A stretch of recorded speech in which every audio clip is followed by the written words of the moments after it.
Hello students, good morning everyone. Welcome to Satya Prakash English Medium School, and today's subject is environment. In environment we had completed chapter number 8, 1 to 8, right? Now today we will start our chapter number 9, Up You Go, right? ये chapter से एक ऐसा है कि जिसमें mountaineering करना है। Mountaineering यानी जैसे हमारे इंग्लिश सब्जेक्ट में आया था कि माउंट पे जाना है। एक बचेंद्री पाल थी, वो माउंट एवरेस्ट पे जा रही थी और उन्होंने कितने माउंटेन पे जाने के लिए कितना स्ट्रगल किया। उसके घर वाले थे जो उसको मना कर रहे थे, क्योंकि माउंटेन पे जाना होता है तो वहाँ पे कितना हार्डवर्क करना होता है। और एक वुमन के लिए एक बहुत बड़ी स्ट्रगल की बात है कि एक वुमन को अकेले जाना, राइट। तो यही हमारी ENV में आज ऐसे स्टोरी है, माउंटेनिंग कैंप, राइट। तो यहाँ पे हमें बात की गई है 2 फरवरी 1984 की, राइट। तो 2 फरवरी 1984 में माउंटेनिंग कैंप था, राइट। तो वो माउंटेनिंग कैंप में क्या होता था, जो NCC वाले थे, NCC वाले स्टूडेंट्स होते, उसको कई टाइप की एक्सरसाइज करवाते हैं माउंटेनिंग पे जाने के लिए, राइट। तो यहाँ पे एक इंस्टीट्यूट है, Nehru institute of mountaineering Uttarkashi, right. Nehru institute of mountaineering Uttarkashi में एक माउंटेनिंग कैंप है। वहाँ पे जिसको माउंटेनिंग करना है उसको ट्रेनिंग दी जाती है, right. So first of all हम माउंटेनिंग कैंप की जो बेसिक इंफॉर्मेशन है वो मैं आपको वीडियो के साथ दिखाऊंगी, उसके बाद हम वेब चैप्टर शुरू करेंगे। ओके, डिफरेंट कैंप्स को देखेंगे।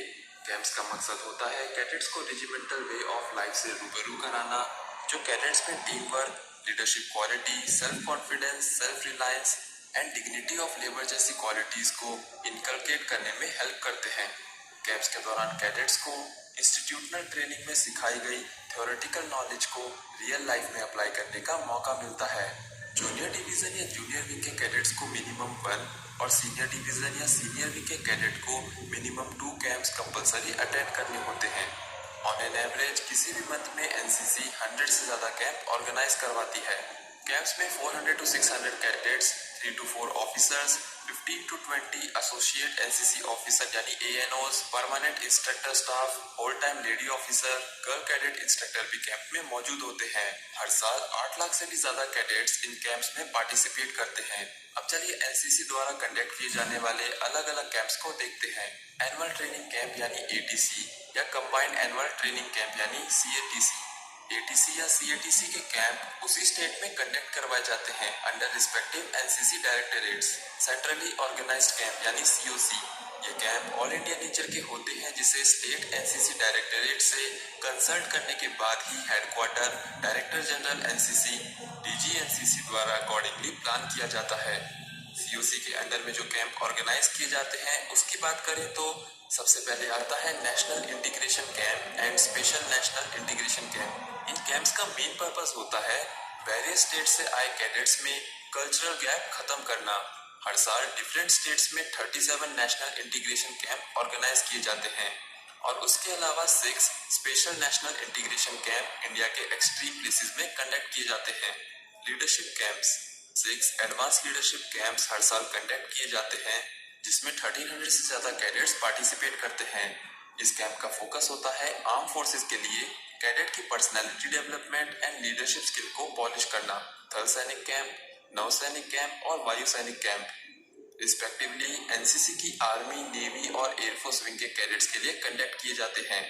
Rock climbing training camp, NCC cadets को रॉक क्लाइंबिंग के बेसिक्स सिखाने के लिए साल में ऐसे 6 कैंप कंडक्ट कराए जाते हैं, जिसमें 1000+ कैडेट्स पार्टिसिपेट करते हैं।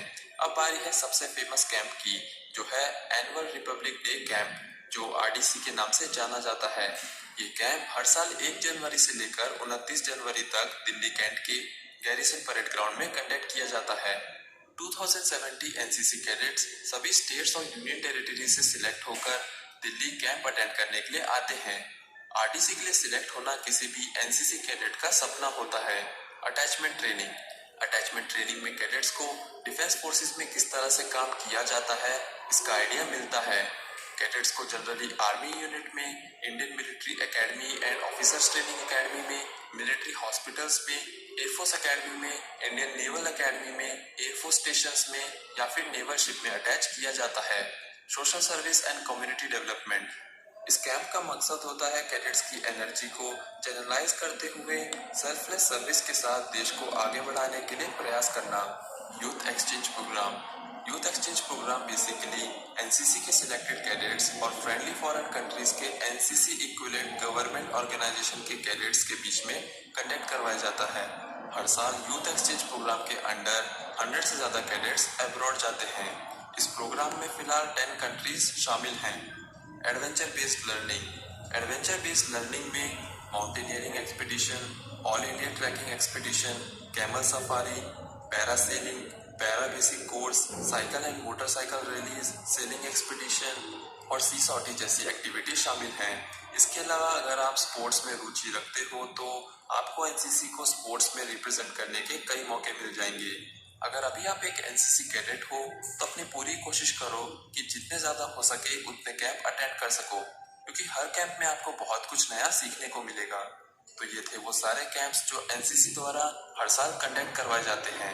अगर आपका कोई सवाल है तो आप मुझसे कमेंट सेक्शन में तो इसी तरह से जो डिफरेंट डिफरेंट टाइप के कैंप होते हैं, राइट, एनसीसी वाले कई टाइप्स के कैंप करवाते हैं, तो उसके लिए हमें बेसिक इन्फॉर्मेशन के लिए सारे कैंप अटेंड करने पड़ते हैं, right.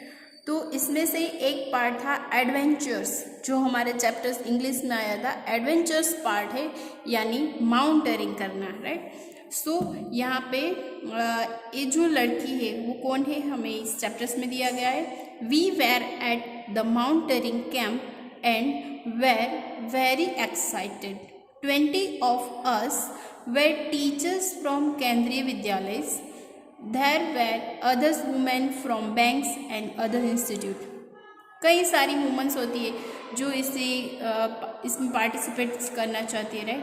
But 20 of us, 20 years के बाद ही ये चांस मिलता है। Today was the second day of the camp. आज कैंप का सेकेंड डे है। In the morning as I got out of bed and put my foot down. ये लड़की यहाँ पे बता रही है जब कैंप में जा रही थी वो केंद्रीय विद्यालय में पढ़ रही थी। And there were others women, उसके साथ कई सारी अदर्स वुमेन्स थी, वो बैंक में और कई और इंस्टीट्यूट में काम कर रही थी। तो आज कैंप का दूसरा दिन था। तो इन द मॉर्निंग में जाके जब वो उठी, I got up of bed, मैं बेड पे उठी। पुट माई फुट डाउन, मैंने अपने पैर नीचे रखे।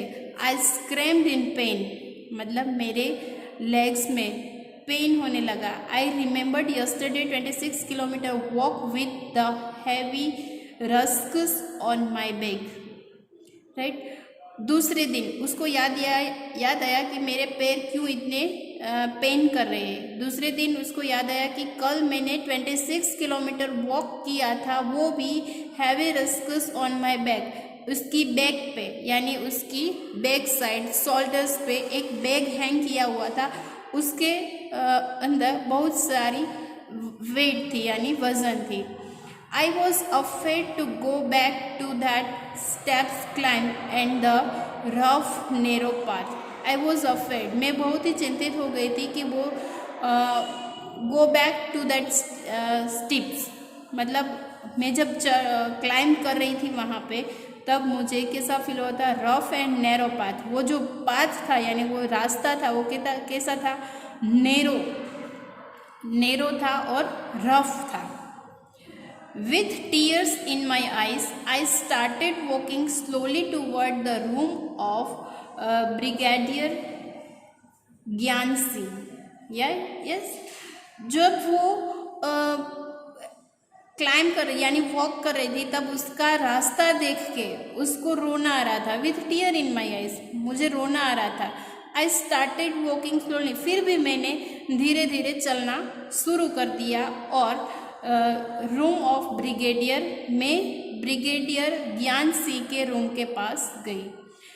The director of our adventures course, mister ज्ञान सिंह कौन था, जो एडवेंचर कैंप है वो एडवेंचर कैंप के डायरेक्टर थे। I was thinking of what I would say to excuse myself from that day's tricks. मतलब उसको जो यानी ये जो वुमन थी उसको आज के दिन के लिए एक्सक्यूज था बिकॉज ऑफ माई इसके जो लेग्स थे वो पेन कर रहे थे, तो उसका एक्सक्यूज था। तो उसको सॉल्यूशन लेने वो ज्ञान सिंह के पास गए थे, राइट। उसकी ट्रिक लेने गए थे कि मेरे पैर दुख रहे तो अब मुझे क्या करना है। Suddenly I heard his deep voice from behind. Suddenly यानी तुरंत ही आई हियर्ड मैंने सुना his deep voice from behind, पीछे से मैंने उसकी आवाज़ सुनी। Madam what are you doing here at breakfast time. Madam आप ब्रेकफास्ट के टाइम पे यहाँ पे क्या कर रही हो। Hurry up otherwise you will have to trek on an empty stomach. आप वहाँ पे सब टाइम पे होता है, सभी लोगों को 9 to 10 आवर्स लंच ब्रेकफास्ट मिलता है, तो सब लोग को 9 के और 10 के बीच में ही ब्रेकफास्ट लेना है। अदरवाइज 10 o'clock के बाद जाओ तो आपको ब्रेकफास्ट नहीं मिलेगा। इसलिए वो ज्ञान सिंह है वो बोल रहा है कि अभी आप यहाँ पे क्या कर रहे हो, जाओ फटाफट से ब्रेकफास्ट करके आओ, otherwise you will have to trek. मतलब आज के दिन की जो ट्रिक है वो आपको खाली पेट करनी पड़ेगी। Sir I could not say any more. मतलब मैं आपको कुछ आगे बोलना चाहती हूँ। You have come to tell me that you have blisters on your feet that you can not walk, isn't it. You have come to tell, आप यहाँ पे आओ और मुझे बताओ कि ये जो मेरे पैर है, ये मेरे फीट है जो पेन कर रहे हैं, दैट यू कैन वॉक। अगर आप मुझे कुछ ऐसा ब्लिस्टर करो यानी कुछ ऐसा सजेस्ट करो तो ये मैं आज चल पाऊंगी, अदरवाइज आई कांट वॉक। फिर उसने बोला yes sir, that is nothing new. वो कुछ नया नहीं है। Now get ready quickly. वो आपको पैर में पेन हो रहा है वो कुछ नया नहीं है, ऐसा तो सबको होता है, right. Now get ready quickly, फटाफट से आप रेडी हो जाओ। I hang my head and rush back to get ready. मैंने अपनी बैग हैंग की। I hang my head and rush back to get ready, और भाग के मैं रेडी हो गई। I had just turn when I heard his voice again. I just turn, मैंने पीछे मुड़ के देखा। I heard his voice again, मुझे फिर से वापस उसकी वॉइस है वो सुनाई दी। लिसन मैडम, सुनो madam, you will lead group number 7। आपको ग्रुप नंबर 7 को लीड करना पड़ेगा। You will have to help any member who has difficulty climbing the mountain. You have already been told about the responsibility of a group leaders in the mountain. आपको group number 7 को lead करना पड़ेगा, यानी group number 7 से आपको winner होना पड़ेगा। You will have to help, आप कोई एक मेंबर की हेल्प ले सकते हो। Who has difficult climb the mountain, जो माउंटेन करना डिफ़िकल्ट है, राइट। आप उसकी हेल्प ले सकते हो जो माउंटेनिंग कर सके।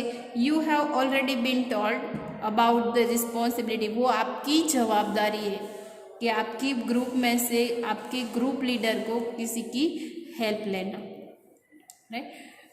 ये उसका माउंटेनिंग एक्सपीरियंस था, राइट। तो माउंटेनिंग एक्सपीरियंस के साथ हमें कहीं यहाँ पे क्वेश्चन पूछा गया है कि have you ever seen the mountaineering, have you also climb the mountain, when and where.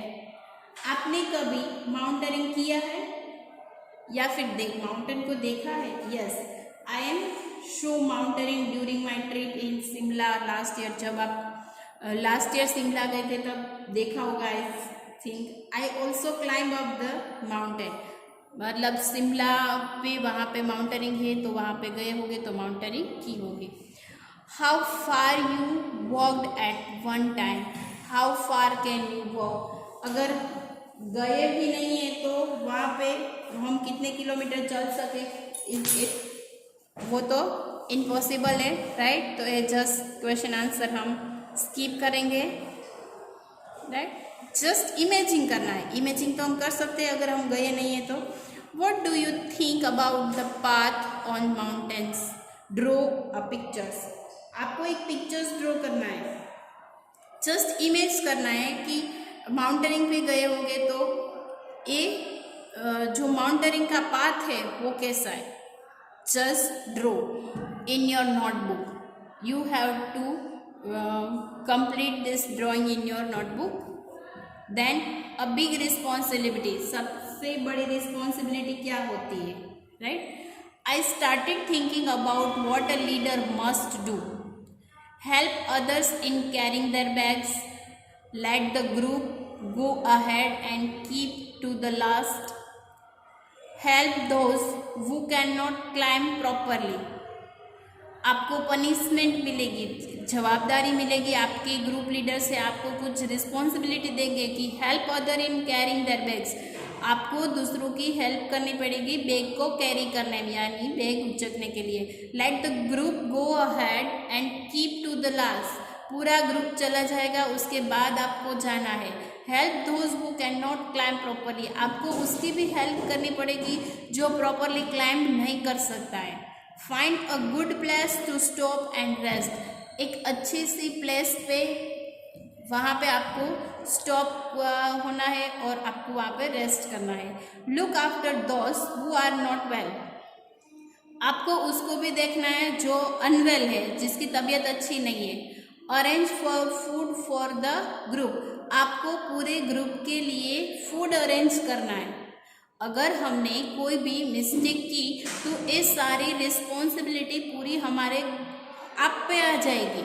A big responsibility, यानी ग्रुप को खाना अरेंज करना पूरे ग्रुप के लिए, right?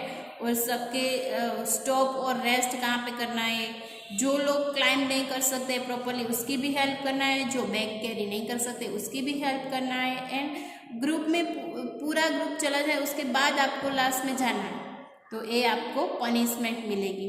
The most important thing is to be ready to be punished even when someone else may have made a mistake. अगर आप में से कोई भी एक मिस्टेक करोगे तो मोस्ट इम्पोर्टेंट थिंग, तो मोस्ट इम्पोर्टेंट क्या है कि आपको पनिशमेंट मिलेगी और पनिशमेंट में ये सारी चीज़ें आपको करनी पड़ेगी. I realise that there was a special kind of discipline here. I wondered whether the camp will till be fun. तब मुझे जाके रियलाइज़ हुआ कि there was a special kind of discipline. ये एक स्पेशल डिसिप्लिन है, हमें हमेशा डिसिप्लिन में रहना चाहिए. अगर स्कूल में भी अगर हम ऐसी पनिशमेंट दें तो आप डिसिप्लिन में रहोगे, राइट? तो इसको बोलते हैं डिसिप्लिन. जब पनिशमेंट मिलेगी तभी आप डिसिप्लिन में रहते हो. I wondered whenever the camp will still be fun. मुझे एक अद्भुत लगा कि कैंप है वो एक फ़न करने के लिए, लेकिन फ़न के साथ आपको डिसिप्लिन भी सिखा रही है. Okay, so next page. Then next group number 7. Group number 7 included girls from Assam, Manipur, Mizoram, Meghalaya and Nagaland. I was the only teacher from केंद्रीय विद्यालय in this group. Group number 7 में कौन कौन सी state की लड़कियां थी? असम की, मणिपुर की, मिजोरम की, Meghalaya and Nagaland. I was only teachers. वो सब टीचर्स थी केंद्रीय विद्यालय की इन दिस ग्रुप. वो ग्रुप में सारी टीचर्स थी केंद्रीय विद्यालय की. I was happy to meet my new group member. मुझे खुशी हुई कि मैं दूसरे ग्रुप में चली गई, right? Most of them could not speak Hindi well. उसमें कई सारे मोस्ट ऑफ ऐसे थे जो कोई हिंदी जानते नहीं थे. I still feel bad that after being together for 21 days. I still feel bad. मुझे अच्छी फीलिंग नहीं आई बिकॉज ऑफ उसके साथ मुझे 21 days स्पेंड करने थे और उसको हिंदी बोलना नहीं आता था, तो मैं उसके साथ 21 days कैसे स्पेंड करूँगी? I could not talk even once with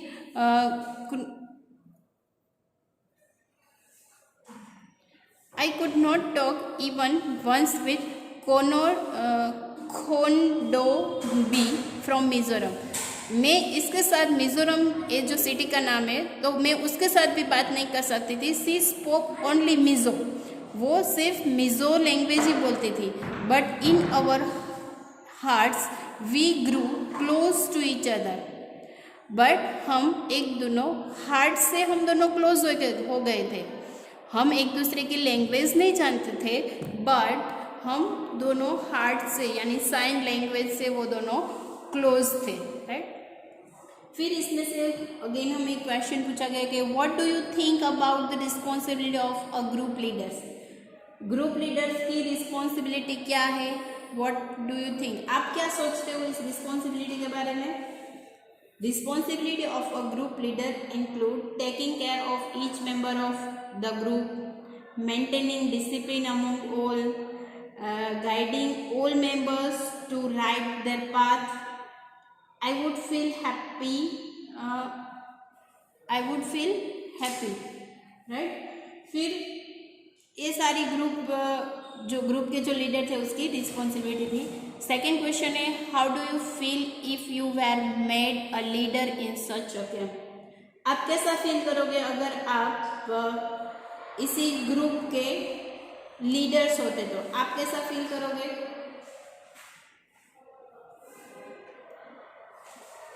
कैसा फील करोगे, अच्छा ही फील करोगे। द मॉनिटर, अगर आप मॉनिटर होते, the monitor of our class does the following job. जो मॉनिटर है वो क्लास में कैसा कैसा फील करते हैं, कैसा फील करते हैं कि मैं तो मॉनिटर हूँ, जब मैडम आएंगे तो सब बता दूंगी, ऐसा ऐसा बोलते हैं ना, राइट। सो नेक्स्ट क्वेश्चन है, what does a monitor in your class have to do. आपकी क्लास में जो मॉनिटर है वो क्या कर रहा है कि maintaining discipline in the class when teacher is absent. जो जब टीचर्स एब्सेंट होते हैं तब मॉनिटर है वो क्लास को डिसिप्लिन करते हैं, डिसिप्लिन में बैठो। फिर arranging things of daily usages of class like chalk duster etcetera. Chalk duster अगर क्लास में नहीं है तो वो लेके आते हैं, right. Taking care of class register. Class register देखते हैं कि कौन एब्सेंट है कौन प्रेजेंट है, right. Then collecting. Next question है, would you like to be the class monitor. Why, आपको क्लास मॉनिटर बनना अच्छा लगता है, क्यों अच्छा लगता है। Because of class monitor it will be a wonderful and challenging task to lead my classroom. मतलब क्लासरूम में मॉनिटर बनना अच्छा लगता है क्योंकि सबको चैलेंजिंग करना पड़ता है, टास्क देना पड़ता है, वो लीडर्स बनना अच्छा लगता है, सबको अच्छा लगता है, इसलिए आपको भी शायद अच्छा लगता है मॉनिटर बनना। देन नेक्स्ट टॉपिक 5 फरवरी 1984, जब हमारा कैंपिंग शुरू हुआ था तब वो कैंपिंग 2 फरवरी को स्टार्ट हुआ था, राइट। 2 फरवरी को स्टार्ट हुआ था। अब next crossing the river, river cross करने में 5 फरवरी आ गई, तो उस कैंपिंग का कौन सा डे था, 2nd, 3rd, 4th और 5th। तो आज कौन सा डे है, 1st, 2nd, 3rd और 4th डे है आज कैंपिंग का। We got vitamin C, iron tablets and got chocolates milk with our breakfast. वहाँ पे माउंटेनिंग पे ब्रेकफास्ट के लिए चाय भाखरी ऐसा कुछ नहीं होता था, कुछ नहीं होता है। बिकॉज ऑफ वहाँ पे सब कुछ ले जाना, वहाँ पे ऐसी चीज़ ले जाना होता है कि जो कम खाने से हमें ज़्यादा विटामिन्स, हमारे बॉडी में ज़्यादा विटामिन्स मिनरल्स सारी चीज़ें मिल जाए, राइट। तो वहाँ पे ऐसी चीज़ें खाना है जैसे कि चॉकलेट्स है, फिर आयरन की टेबलेट्स है, विटामिन की टेबलेट्स है, मिल्क है, right. So we got vitamin C, iron tablets and hot chocolate milk with our breakfast में ये सब था। This were given for strength and to keep us warm in cold. Because of mountaineering पे क्या होता है, atmosphere कैसा होता है, कूल होता है, तो उसको वार्म रखने के लिए उसको कुछ ऐसी चीज़ें चाहिए। Every morning there would be a medical checkup. हर एक मॉर्निंग में सबकी मेडिकल चेकअप होती थी। We tied our bandages and counted the days left. मतलब हम सब वी टाइड अवर बैंडेजेस, मतलब उसके हाथ पे एक बैंडेड बंधी होती है, एक पट्टी बंधी हुई, जितने दिन होते उसको काउंट करके उतनी उसके हाथ पे बंधी होती है, बंधी हुई होती है। उसके बाद after an 8 kilometre trek we reach a river. हमने 8 किलोमीटर्स पहुंच गए। उसके बाद एक रिवर आई। There was a thick rope tied across the river from one bank and the other. The rope was tightly fixed to pages और pitons on both the side. I was feeling nervous. I started thinking what would happen if the rope came out. I was trying to estimate how wide the river was. मतलब अब river को cross करना है, तो river को cross करना है तो क्या हुआ, एक थिक रोप लिया, उसका एक एंड है वो उसकी बॉडी पे बांध दिया और दूसरा है वो थिक रोप पे बंधा हुआ था। तो उसको डर लगा कि अब क्या करेंगे, ये पाथ कैसे क्रॉस होगा। वो नर्वस हो गई। आई स्टार्टेड थिंकिंग, उन्होंने सोचना शुरू कर दिया कि मान लो ये रोप है वो टूट गई, ब्रेक हो गई और मेरे हाथ से छूट गई तो क्या होगा। बट उन्होंने क्या किया, I was trying to estimate, मैंने उसको ट्राई किया और एस्टिमेट किया कि how wide the river was, river है वो कितनी वाइड है, right. Next, our instructor tied a rope around his waist and put a sling, मतलब type of hook in it. He then put the sling on the hook rope tied across the river. Walking through the icy water, he went to the other side. No one was ready to step into the fast flowing river. Everyone was pushing each other to go fast. यानी सब river पे cross हो रहे थे तो सबको डर लग रहा था। जो उसके इंस्ट्रक्टर थे यानी जो कैंप के डायरेक्टर थे, उन्होंने उसको गाइड किया क्या करना है कि आपको रस्सी को टाई कर देना है यानी बांध देना है हिज वेस्ट पे यानी अपनी कमर पे, और एंड पुट द स्लाइंग, मतलब उस पे एक हुक होगा, वो हुक है ना वो ही put then slicing on the thick rope, वो हुक है वो थिक रोप पे उसको बांध दिया। और उसके बाद आपको रिवर को क्रॉस करना है and walking through the icy water, आपको आइसी वाटर में यानी ठंडे पानी में ठंडे पानी में से आपको क्रॉस होना है। He went to the other side, और दूसरी साइड क्या हो रहा है कि नो वन वॉज रेडी, कोई रेडी नहीं हो रहा है कि फर्स्ट कौन जाए, क्योंकि जो रिवर का फ्लो है वो ही इतना था, तो सब डर गए थे और एक दूसरे को पुश कर रहे थे कि पहले आप जाओ, पहले आप जाओ। I stood last in the line, hoping that no one would see me. मैं लाइन में सबसे लास्ट में खड़ी थी, इसलिए no one would see me, किसी ने मुझे नहीं देखा। Just then our instructor came near me with the sling the rope in his hand. और उसके जस्ट देन उसके थोड़ी देर बाद जो हमारे इंस्ट्रक्टर है वो मेरे पास आए एंड विद द वो हुक वाला रोप लेके मेरे पास आए।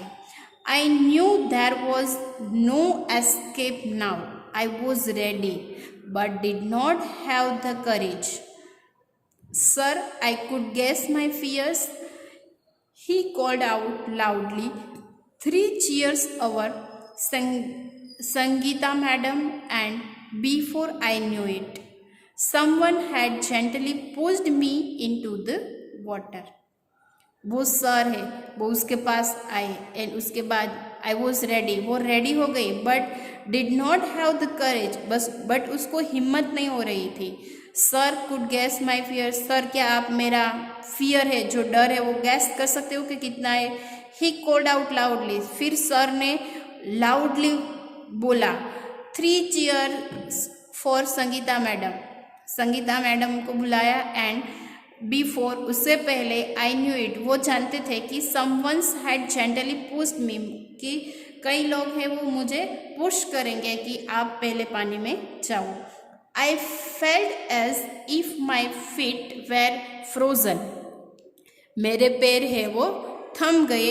आई started shivering my teeth were chattering, मेरे दांत है वो शिवरिंग होने लगे यानी कड़कड़ाने लगे। आई catch hold the rope and started putting my feet firmly on the river bed. As I walked further in the river, got deeper and slowly the water reached into my neck. In the middle of the river, I lost my balance and started slipping. I was so scared and felt so cold that the rope slipped from my hand. I started shouting for help.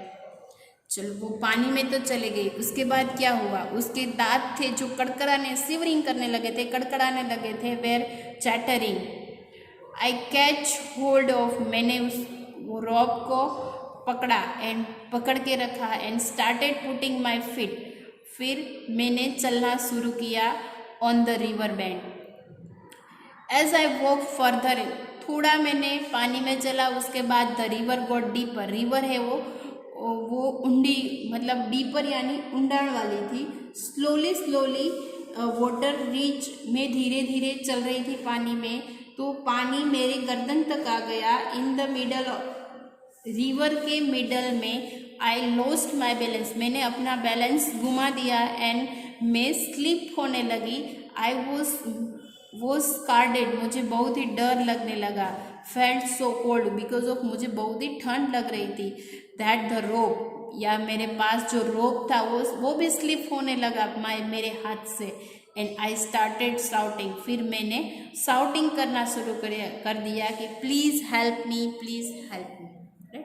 सो आज का ENV के lecture में हम इतना ही रखेंगे part 1 में, बाकी का हम नेक्स्ट लेक्चर में देखेंगे। Thank you, good bye.